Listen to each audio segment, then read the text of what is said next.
Coraggio avanti è un'esortazione, un motto che coniuga passato e presente e punta dritto verso il futuro. Coraggio avanti è una lezione di vita, l'invito a non mollare mai, a credere in noi stessi e nei valori che la grande famiglia del ciclismo genera e custodisce nel tempo e nei giorni. Coraggio avanti è spiritualità, l'affermarsi della fede di ogni uomo. Dal mio piccolo aereo di stelle io ne vedo.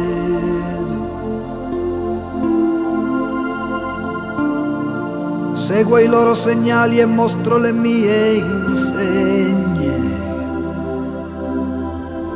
E la voglio fare tutta questa strada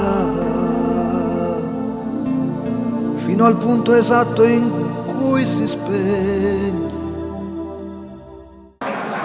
Edoardo Affini, premio Coraggio Avanti, Vigilstone Scott quest'anno un protagonista ed è anche bello ricevere un premio di questa importanza in un'occasione del genere.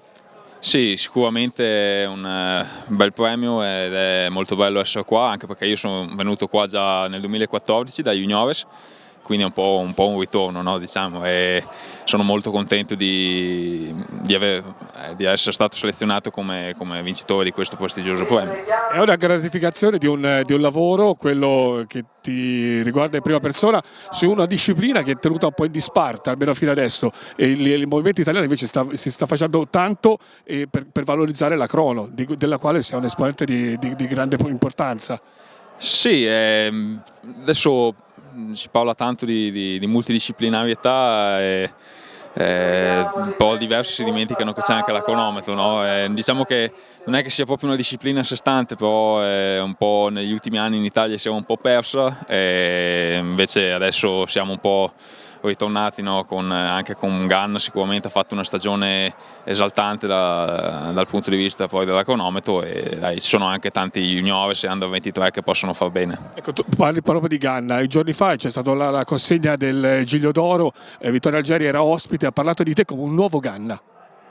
Beh, il nuovo Ganna penso che sia difficile perché abbiamo la stessa età, quindi no, c'è una rivalità con Filippo che penso sia sana, che faccia bene perché comunque siamo molto amici anche e ci conosciamo da quando siamo allievi, ci siamo sempre dati in gergo delle botte sui denti, no? E siamo sempre stati una volta primo uno, una volta quell'altro e penso che sia un motivo ha un motivo a migliorarsi sempre, a cercare di primeggiare, anche se poi comunque, come ho detto prima, c'è anche un bel rapporto di amicizia che fa bene. Ecco, in chiesa poco fa parlavamo appunto del discorso della cronometro e ovviamente ci vuole fisico e testa. Il fisico ce l'hai, la testa quanto conta in tutti quei chilometri che sono in diversi casi più di a decine che devi percorrere da solo e concentrarti fino al traguardo?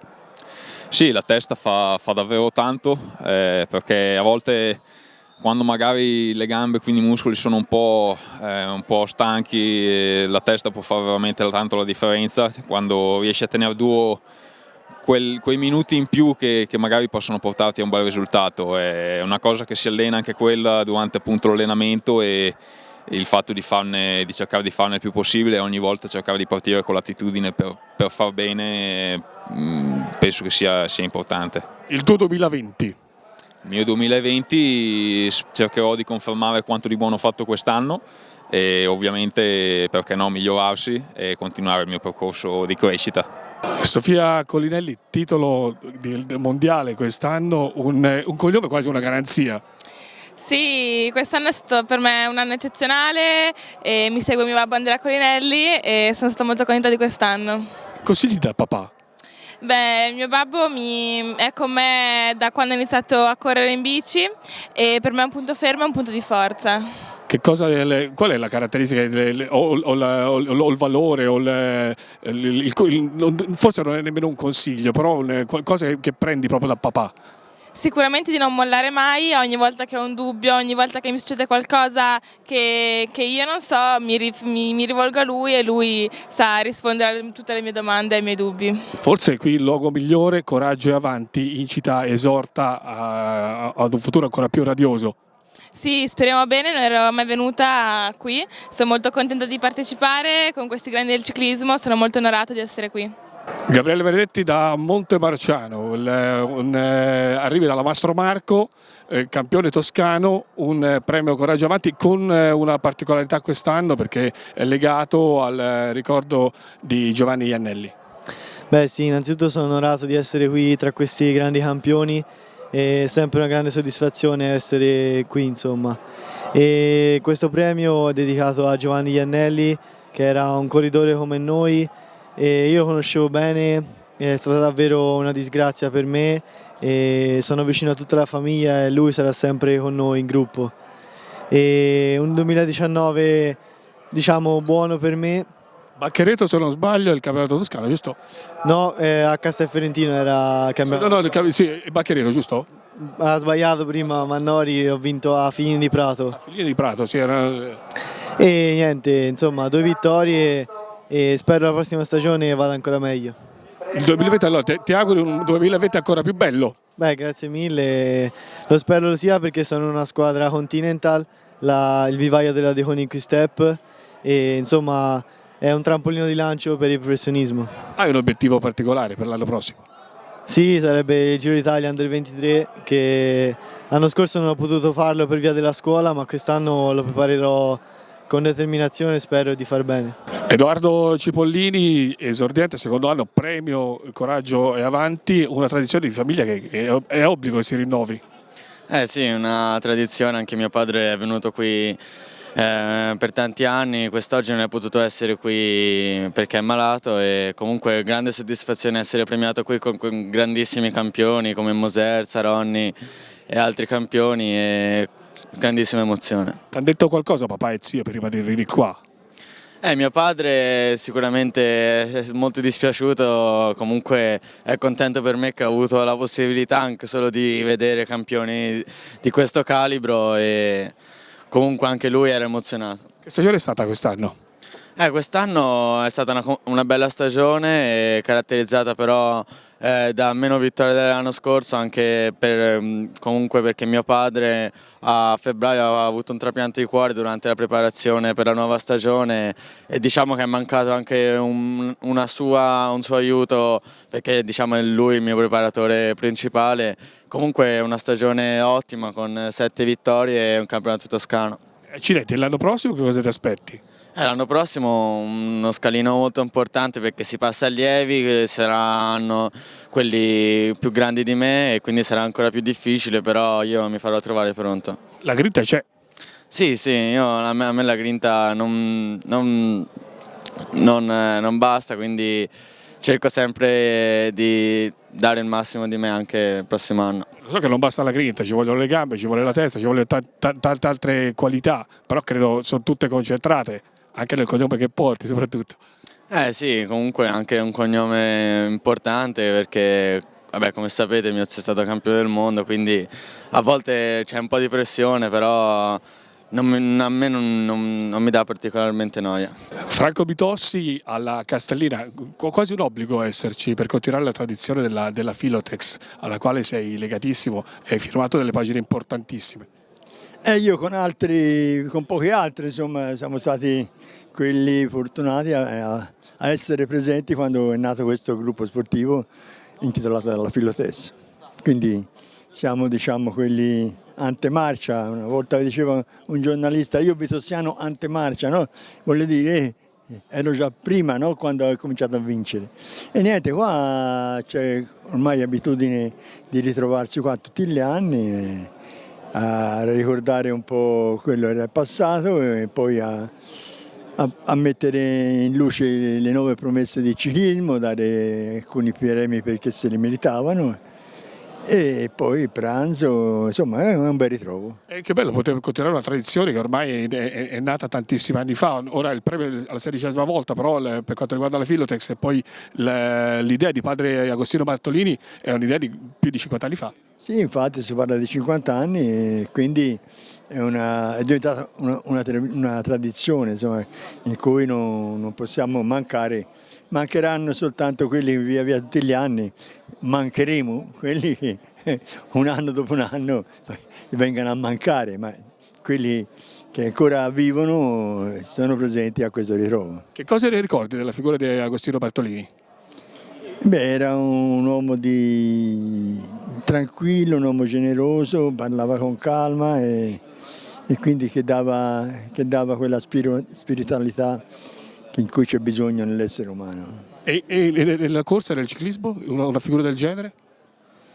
Penso sia importante perché avere presente la Chiesa quando si fanno delle attività, qualsiasi attività sia nel lavoro che nello sport, io ho sempre tenuto vicino a me l'immagine della Chiesa, del Signore, dello Dio, insomma. Quindi mi appellavo anche a lui tante volte quando c'erano situazioni brutte lungo la strada e via di seguito. Certo, non chiedevo fammi vincere, dovevo essere io a vincere, però cerca di proteggermi. Rino Di Candido, commissario tecnico nazionale juniores, alla Castellina quest'anno con un motivo in più e un titolo in più, uno dei tanti, quello più bello, il titolo di campione del mondo a crono. Ma certamente diciamo che ha coronato così un certo lavoro che stiamo facendo da diversi anni con la federazione, in cui la crono ci crediamo molto. Sono diversi anni che riusciamo a essere sempre lì sul podio, terzi, quarti. Quest'anno abbiamo vinto il campionato europeo con Piccolo e il mondiale con Tiberi, due corridori diversi. Questo sicuramente è un buonissimo risultato per tutto il lavoro che si fa dietro con la collaborazione della federazione e delle società. Allora, da dentro la Miraglia, il momento dell'incidente meccanico. Ma è stato veramente una situazione un po' particolare in cui io cercavo di far arrivare vicino alla macchina Tiberi, Antonio, perché eravamo in contatto via radio. Non veniva mai avanti vicino alla macchina per cambiare la bici subito e per ripartire, e dopo c'è stato così un attimo di sbandamento suo che sai, nel classico dire ma ormai cosa faccio, ho perso, poi c'è la bici di scorta, tutte queste cosettine che hanno sicuramente influito nel suo morale e nella sua testa, però piano piano dopo siamo riusciti a parlargli e a rimetterlo in gara con la testa, e da lì in poi il secondo giro poi è andata, volava, perché poi io gli davo tutti gli input, anche perché con la seconda bici non aveva tutta quella strumentazione in cui lui guardava tutti i watt, tutto quello che gli serviva per fare la crono.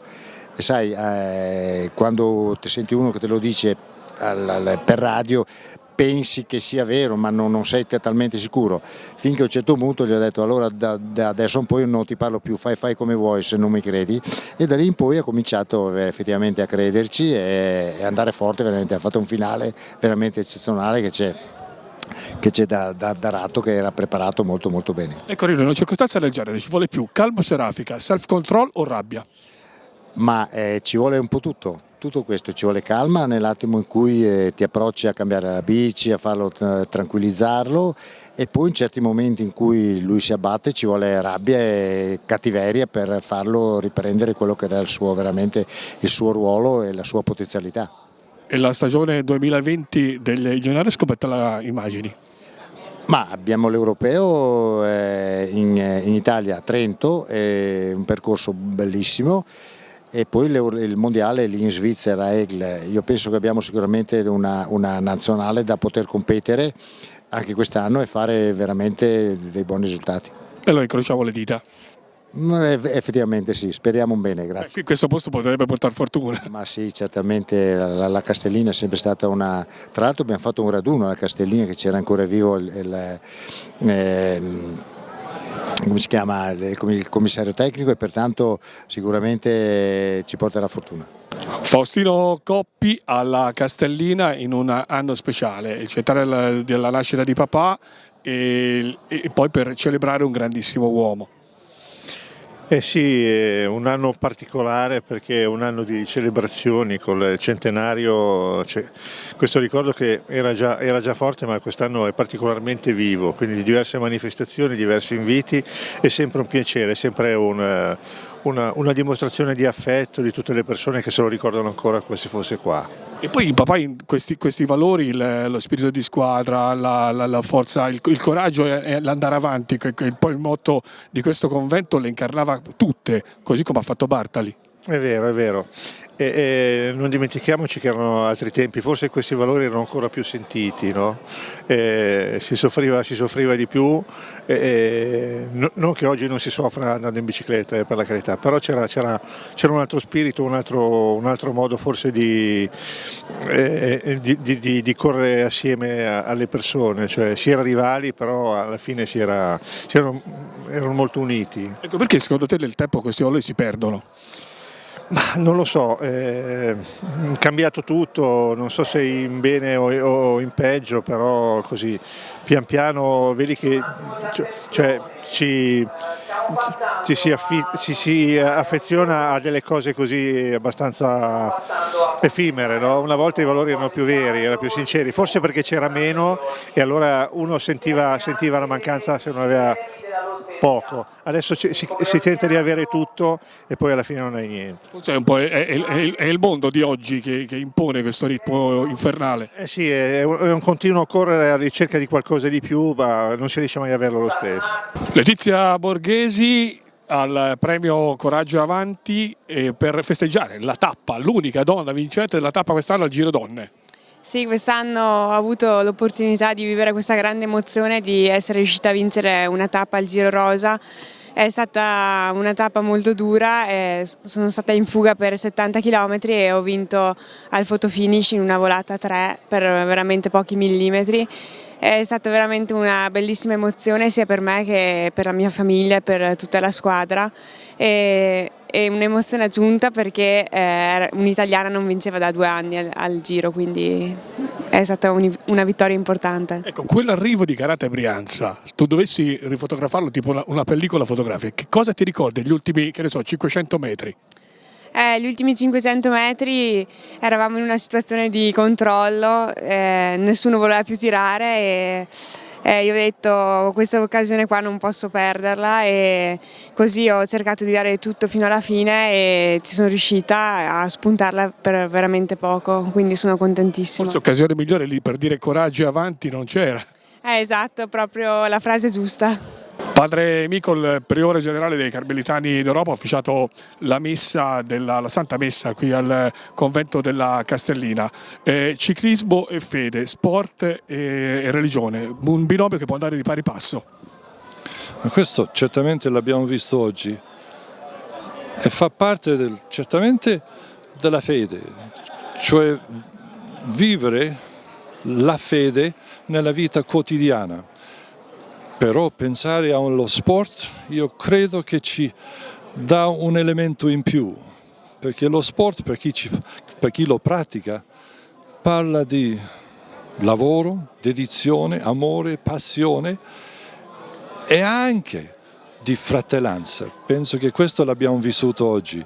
Di fronte a quella grande rivalità tra Moser e Saronni, vedere quanto questo ha creato in questo ambiente un voler stare insieme, condividere le cose buone della vita e avere davanti anche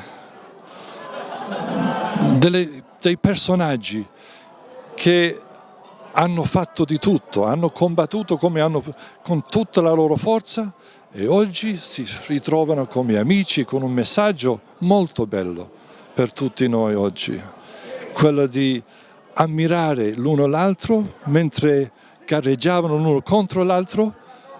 Io ho capito oggi che loro, tra di loro, facevano di tutto per vincere e oggi c'è un altro tipo di vittoria. È la vittoria della fede, della fratellanza, della famiglia, dell'apprezzare le cose buone della vita. Lei viene da una terra, l'Irlanda, che è una terra di ciclismo, Shankelly, Roche. L'omelia oggi parla di passione che porta dritta al sacrificio, o viceversa, il sacrificio ci vuole passione. Ma io vedo le persone che prendono sul serio lo sport, sono generosissimi. Io ho giocato un po' di rugby io nella mia vita e so che per fare una cosa che vale la pena, bisogna sacrificarsi, bisogna sudare, bisogna dedicare ore e ore all'allenamento, a sacrificare altre cose, perché chi oggi pratica lo sport non può godersi di tante altre cose della vita, deve dedicarsi a questo sport. Quindi una cosa che nella vita ci insegna il valore del sacrificio, il valore della collaborazione, e poi in questo ambiente oggi c'è stato quell'elemento delle famiglie che insieme si divertono e si godono di questi grandi avvenimenti, questi grandi personaggi. Io vedo questo tutto come una cosa positiva, sia per la società, sia per la Chiesa, perché poter radunare tutta questa gente oggi in una celebrazione liturgica, sentendo che forse anche la parola del Vangelo di oggi abbia qualcosa di molto serio da dire a tutti quanti. Lei parla di verità, che è una delle fasi importanti della disciplina sportiva. Al successo o quantomeno all'affermazione non si arriva senza una verità.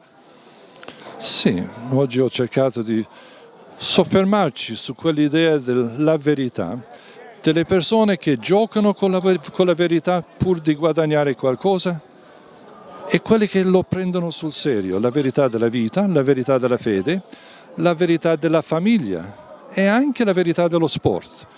Perché se è entrato anche nello sport qualche elemento di inganno, di vuole approfittarsi, anche lì entra l'idea della trasparenza e della verità, che oggi è qualcosa che tutta la società sta reclamando. La società civile, la società sociale, la società politica e anche la Chiesa, la verità e la trasparenza. Lei oggi parla nella festa del ciclismo. Posso chiedere qual è il suo rapporto con la bicicletta? C'è un rapporto di grande affetto con una bicicletta che io usavo durante tutti gli anni della scuola e facevamo tutto, andavamo dappertutto, persino avevamo inventato un polo alla bicicletta, invece di cavalli usavamo la bicicletta. Io del ciclismo no, e non sapevo nulla finché siamo arrivati all'epoca di Sean Kelly e di Stephen Roach. Gli irlandesi sono così, noi sosteniamo, siamo tifosi di ogni sport, ogni tipo di sport dove c'è un irlandese che sta facendo del bene. E quindi in quell'epoca eravamo tutti presi dal ciclismo. Italia 90 eravamo tutti presi dal calcio. Adesso quest'anno col rugby, il mondiale, eccetera, eccetera, tutti presi. Quindi basta che ci sia un irlandese che sta facendo qualche cosa di importante e ci siamo. Francesco Moser a ricevere alla Castellina il premio Azzurri d'Italia, un premio intitolato ad Alfredo Martini. Alfredo Martini, figura determinante in tutta la tua carriera. Beh, Martini è stato prima direttore sportivo e con la Samontana, la Ferretti me lo ricordo, poi è diventato commissario tecnico e tutta praticamente la mia carriera l'ho fatta con lui fino all'ultimo mondiale che è stato quello in Austria che vinse Ross. 87 è stato il mio ultimo mondiale e con Martini insomma, abbiamo fatto tante avventure insomma. E quando siamo andati a San Cristobal avevamo avuto un sacco di problemi col viaggio, lui si preoccupava dico vedrai che arriviamo. Quel mondiale sotto una pioggia torrenziale, ero piccolo però lo ricordo. E lì il tempo cambiava, non è che ha piovuto sempre, pioveva, smetteva perché lì è il periodo che c'è la stagione delle piogge e spesso fa temporali insomma. Però la strada non era brutta insomma, perché era una grande circonvallazione, il circuito quasi tutto e insomma l'abbiamo potuto fare e poi era un po' più fresco perché laggiù è più caldo che qui e allora l'acqua non era neanche proprio così che stasse male. Ecco. Faccio un salto in avanti, in Verona, la prima volta che Toriani fece entrare il Giro nell'arena. Quella volta lì, no, era già arrivato credo nell'arena con Battaglin. Che avevamo fatto una volta alla cronometro, poi dopo l'abbiamo rifatto e anche quest'anno è arrivato all'arena il Giro, ma è un bel scenario quello dell'arena, adesso negli ultimi anni è arrivato 4-5 volte, anche Basso era arrivato lì e diciamo che quel teatro dà una sensazione speciale. Io ci sono stato qualche volta a vedere l'opera perché che non è la stessa cosa che non è, però c'è sempre un sacco di gente anche lì comunque, no ma è un bel ricordo quello lì, insomma adesso ogni tanto si rivedono questi filmati, ma poi me lo ricordo come se fosse oggi. Qui in chiesa è stato un momento molto divertente, si è detto con Saronni rievocando il periodo della rivalità, costruita in parte dai giornali, in parte questa rivalità c'era. C'era perché avevamo due caratteri completamente diversi e non c'era nessun punto di incontro fra di noi, perciò era sempre guerra. Un pregio di Beppe? Un pregio, lui era uno che era giovane, soprattutto perché aveva 5-6 anni meno di me e poi era veloce e non era facile batterlo. Un po' te l'ho fatta soffrire, come del resto l'hai fatta soffrire. E parlavate del famoso Baracchi, ce lo racconti anche per la televisione? Baracchi faceva queste coppie strane che non l'ha fatta solo con me, perché io l'ho fatto con Baronchelli, con Hinault, il Baracchi, con Saronni. Poi l'avevo vinto anche con Schuiten, io il Baracchi l'ho vinto 5 volte, sempre con compagni diversi. E comunque è stata una corsa che è andata bene perché abbiamo vinto. E diciamo che ai primi 50 km lui andava, tirava, come dopo nel finale, anche perché lui diceva che non serviva vincere con tanto distacco, ma non si sa come vanno gli altri, insomma se gli altri magari nel finale vanno di più, può essere che ti battono, perciò bisogna andare... Tirare fino al traguardo. Bisogna andare finché si può. Se sei ultimo, allora puoi avere il punto d'appoggio, ma noi non eravamo gli ultimi. Giuseppe Saronni, per chiudere questo appuntamento dal Convento della Castellina in un premio Coraggio Avanti, il premio Azzurri d'Italia nel ricordo di Alfredo Martini, che come ne parlavamo con Francesco Moser poco fa è stato un personaggio determinante in una carriera lunghissima come la tua.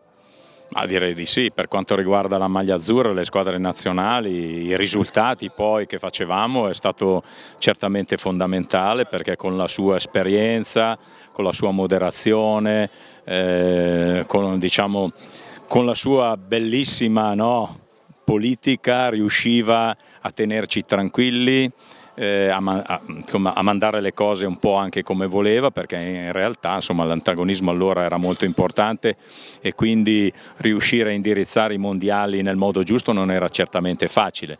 È stato un grande, veramente un grande, perché in quegli anni quando perdavamo il mondiale lo perdavamo noi, ma lo vincevamo spesso, quindi una squadra grande, ma quando c'è una squadra importante e grande vuol dire che c'è un condottiero veramente magnifico. Come raccontavi in chiesa, un po' ti aiutò nel fatto di questa rivalità appunto esiste, anche se l'ha creata la stampa, è sempre esistita, a chiamarvi, forse a esortarvi, a chiamarvi per nome e non più quello lì o lui o l'altro. Ma sì, questo sì, erano suggerimenti importanti, anche se lui cercava di tamponare delle situazioni anche molto difficili, però questi suggerimenti, il fatto di dialogare, di parlare erano importanti. Certo, noi in corsa e anche fuori non è che avevamo, come posso dire, un'amicizia, un dialogo enorme, però bisognava andare d'accordo perché i mondiali erano importanti, in qualche modo bisognava portare a casa il risultato e quindi Alfredo in tutte queste situazioni è stato veramente importante, basilare, era la base di tutto. Non so se concordi, ma oggi il dialogo nelle squadre un po' va a perdersi. Ma è un po', sì, è un po' la società, un po' tutti gli sport e anche il ciclismo ha questo problema. I ragazzi di oggi, gli atleti di oggi un po' perché sono strutturati, hanno dei metodi di allenamento, di preparazione, di corsa che li portano ad essere molto più individualisti, non c'è molto dialogo anche fra compagni di squadra addirittura, perché tutte queste queste strutture, questi meccanismi, queste radio, tutte queste innovazioni portano all'isolamento un po' più dell'atleta. Questo è un peccato, perché il ciclismo è uno sport dove sì, c'è bisogno l'individualità, il risultato, l'impresa, ma l'impresa va fatta coi compagni di squadra, devono essere degli amici, devono andare d'accordo, si devono parlare. Bisogna stare attenti, perché tutte le tecnologie che sono arrivate oggi nel ciclismo non devono condizionare troppo il rendimento degli atleti e delle squadre oggi. Ecco, bisogna stare attenti, però insomma qualche problema secondo me c'è. Il mio avvicinamento al ciclismo parte dalle Roubaix di Moser e il tuo Goodwood. Avevo poco più di 10 anni quando l'hai vinto nell'82. Me lo racconti quegli ultimi 300 metri, 400 metri dalla fucilata in poi? Ma guarda, ti devo dire che in quel mondiale, contrariamente a Praga dell'anno prima, dove niente è andato nel verso giusto, lì tutta la squadra, ma anche lo stesso Francesco, riconosceva che in quel momento ero il corridore più in forma, più capace, più in condizione, e quindi tutto è andato bene. Ripeto, contrariamente all'anno scorso, tutta la squadra era coinvolta, tutta la squadra era convinta che potessi vincere, che potessi far bene quantomeno. Io ho detto: ragazzi, portatemi a vedere lo striscione d'arrivo, e poi non ce n'è per nessuno, ma tutti erano convinti, tutti hanno lavorato, hanno filato tutto liscio in quel mondiale. È venuto fuori quell'impresa, è venuta fuori quella magnifica vittoria che è mia, ma è anche di tutti ovviamente. È andata così, contrariamente a tanti altri mondiali dove abbiamo avuto tanti problemi. Quel giorno finalmente tutto è andato bene. Tutti i tasselli del mosaico si sono intersecati fra loro. In quel momento che hai detto: parto, vado. Ma io stavo bene, ero in grandissime condizioni, me lo sentivo, ma lo sapevo anche i miei compagni, i compagni di squadra. Allora lo vedi nelle corse, avevo vinto 2 o 3 premondiali, negli allenamenti ero superiore a tutti, ero il corridore riconosciuto da tutti. Questa è la cosa più bella, perché quando sei riconosciuto da tutti vuol dire che tutti danno il massimo per te, no? E è stato così, è andata bene. La vostra è stata l'ultima rivalità sportiva, l'ultimo dualismo sportivo, e forse quelli della mia generazione lo ricordano come una cosa veramente bella. Grazie per avercela fatta vivere. Grazie a voi, grazie. Giacinto Gelli, 16ª volta per questo incontro qui al Coraggio Avanti, al convento della Castellina. Tanti valori e virtù che si alternano su questo palcoscenico, a partire dall'umiltà, che è la virtù dello sportivo. Sì, è un premio, proprio il nome stesso, Coraggio Avanti, in cui il ciclista deve credere, no? Quando è in difficoltà deve avere coraggio di proseguire il cammino e andare avanti. Un ringraziamento particolare a Edoardo Affini, abbiamo voluto premiare lui con tutta la giuria, perché veramente è stato un ragazzo eccezionale, cronoman di razza, veramente un futuro per la nostra Italia, un futuro cronoman, ma anche un futuro corridore in linea molto interessante. È bello poi avere in mezzo a noi 2 campioni del mondo, non so come poterlo dire, Francesco Moser e Giuseppe Saronni, i miti del ciclismo, ti rubo la parola. I miti del ciclismo, i quali sono qui con noi in rispetto per il nostro carissimo commissario tecnico Alfredo Martini, che è stato, penso, l'unico commissario tecnico che è riuscito a tenere d'accordo, a mettere d'accordo questi 2 campioni, che c'era, come sappiamo, tantissima rivalità fra di loro. Veniva fuori anche parole grosse fra di loro, però Alfredo riusciva con il suo carisma a metterli d'accordo per riuscire a fare il mondiale. Hanno corso tanti mondiali insieme e infatti lo hanno vinto sia entrambi insieme ad Alfredo. Festeggiare la famiglia del ciclismo in un luogo che qui la famiglia è un valore fondamentale. Non a caso l'associazione legata a questo convento porta proprio questo nome. La famiglia del ciclismo che ha da prendere i valori e tramandarli poi ai giovani. Sì, sai, la famiglia è proprio il nome del nostro movimento, che è stato il fautore del nostro movimento è padre Agostino Bartolini, che dal 1948 ha voluto unire tutto, praticamente dallo sport alla cultura, alla politica sociale, ha voluto mettere tutto questo insieme in quegli anni veramente tristi della nostra nazione, e ci è riuscito, chiamandolo la famiglia perché è la partenza, lui ha sempre definito: se non c'è la famiglia, senza la famiglia non si va avanti, quindi il nostro stare insieme, fraternità, noi vogliamo la fraternità per stare insieme, l'accoglienza sia per gli sportivi, per la cultura, per tutto quanto. 2 figure femminili ad affiancare l'avventura di padre Agostino Bartolini. La donna ancora una volta è protagonista al centro della famiglia, come madre. Sì, la donna è al centro della famiglia, e infatti padre Agostino Bartolini è stato uno dei primi che ha voluto intorno a sé all'altare le donne. C'era un piccolo servizio che gli faceva fare proprio davanti, no? E le prendeva proprio intorno a sé all'altare. Si valorizza anche la squadra, nella bicicletta o in tutti gli sport, valorizzare la squadra è un obiettivo fondamentale perché il risultato sia il migliore in tutti i sensi. Sì, sai, la squadra, noi cerchiamo anche qui al convento con questo movimento di fare squadra, ognuno ha i suoi compiti, c'è chi tira di più, chi tira di meno, ma cerchiamo sempre di arrivare in fondo come proprio no, c'è il gregario, c'è il carismatico che è il capitano e qui è lo stesso. Coraggio avanti verso i 17 anni di attività, cosa ti aspetti per l'anno prossimo? Cosa ci aspetto non lo so, però quest'anno posso dire che abbiamo toccato il massimo, penso, non diciamo così, ma insomma prima di superare il 16° anno ce ne vogliono, comunque ce la metteremo tutta anche per avere qualche bellissima sorpresa il prossimo anno. Ho fede nei silenzi colti a un passo dal coraggio, quando cerco di capire il senso del mio viaggio. Ho fede nelle cose che mi aspettano domani, nelle scarpe che porto, ho fede in queste mani. Ho fede mentre sento la mia fede che fluisce, energia imbarazzata che costruisce uno spazio illuminante che dà scopo a questa vita. La fede come un'arma per combattere ogni sfida. Ho fede in te e ho fede nell'amore, per descrivere la fede poi non servono parole.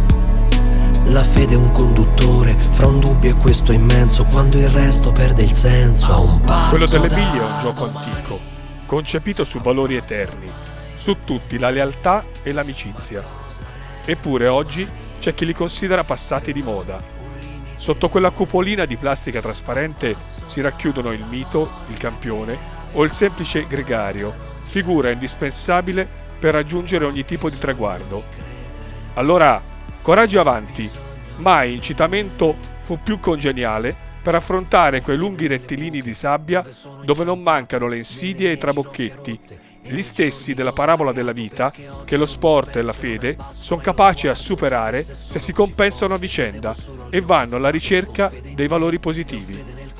È vero, ogni risultato che meriti ha un prezzo da pagare e se la passione è il traghettatore in un universo non tutto sotto controllo, sull'altro piatto della bilancia prende posto il sacrificio, moneta destinata a spendere perché il sogno si possa realizzare nella sua totalità.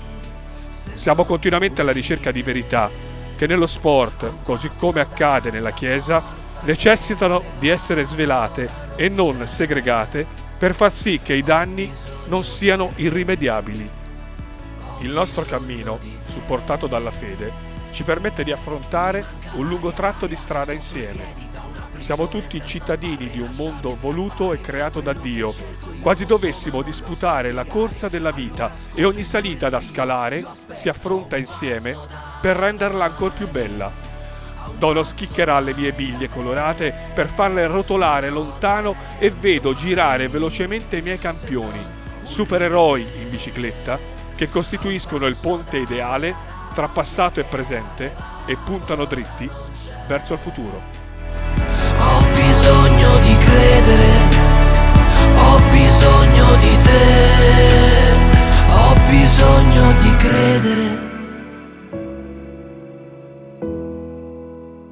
ho bisogno di credere.